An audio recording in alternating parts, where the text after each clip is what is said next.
Hey, this is GamerSpawn, and we're here with 3 developers for Fable 3. Well, please introduce yourselves.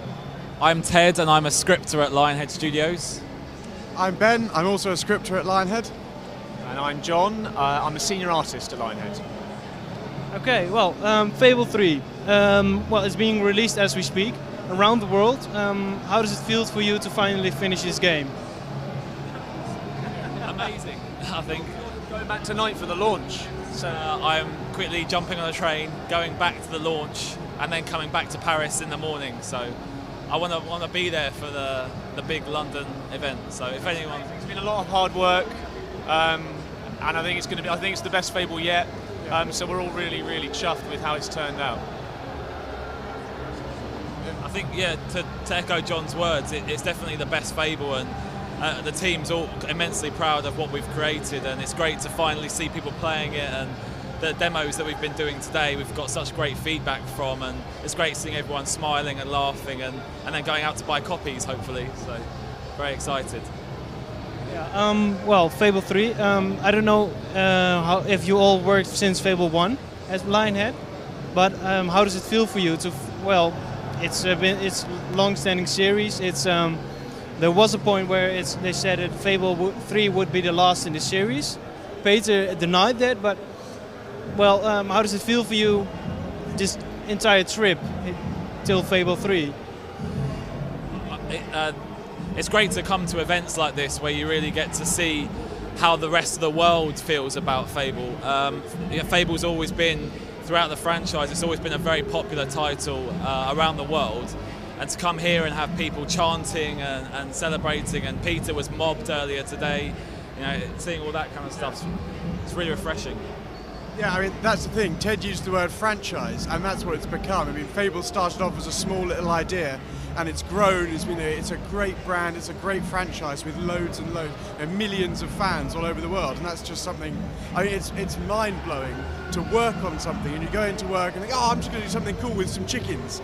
And then actually, that's something that millions of people love and are interested in. And that's, I mean, it's a privilege for us to be able to do that.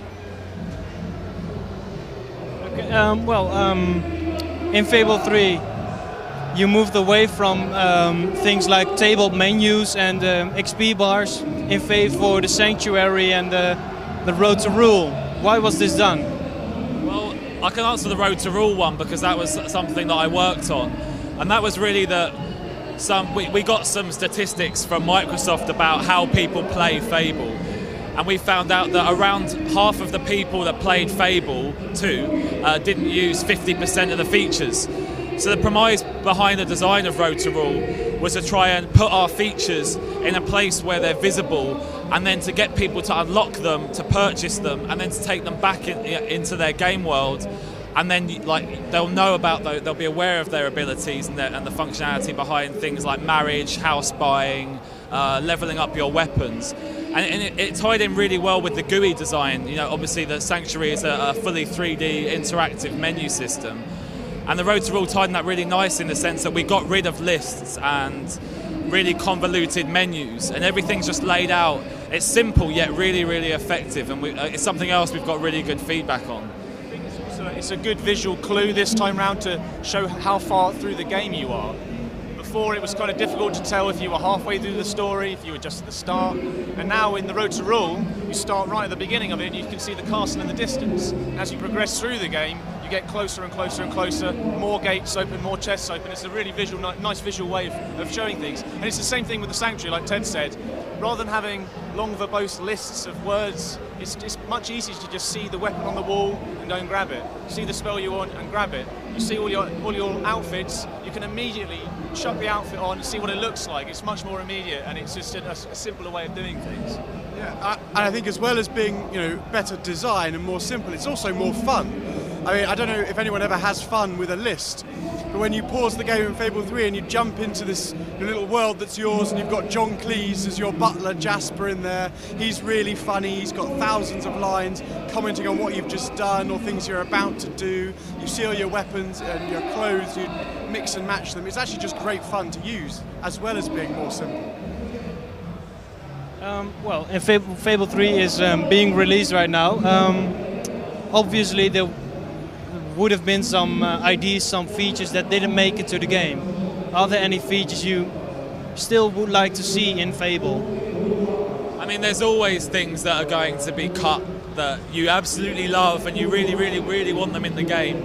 But time constraints, you know, the amount of people we have on the team, there's a lot of things working against you at the same time. So, you know, there are things that get cut, but that is all part of making a game. And there are things that we've cut because they weren't good enough, and there's things that we add as well. Learn from what you cut as well. You can take parts of things that were cut and move it into other things.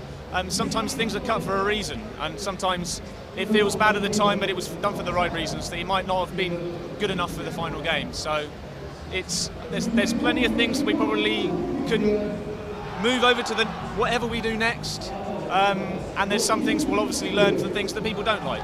But I think as Fable has iterated into the third one, I think we're getting much more right than we were getting wrong in the earlier ones, perhaps. We talked with Peter just now about the Fable 3 DLC. Any features we will see in the DLC? We have the Day 1 DLC, which is available now. If you already have a copy of the game, you can get an extra 3 quests. There's lots of clothing. There's a few potions and items that you can get. We don't actually have any announcements about future DLC at this time, but you know, Fable is a franchise that we want to support as a studio. It's something that Microsoft Game Studios wants us to support. So basically, stay tuned to Peter and Lionhead.com, and hopefully there'll be some announcements shortly. For now, it's just good. It's just good to have finished it and finally see it on the shelves. For now, taking a well-earned rest, I think people. Now the game is finished, and well, you're working on DLC probably, even though you won't admit it. Are there any future plans for a new game? Anything that new? Well, that's a much trickier question, really. I mean, if we even said it. Everywhere. I mean, are you a setup? Yeah, you know.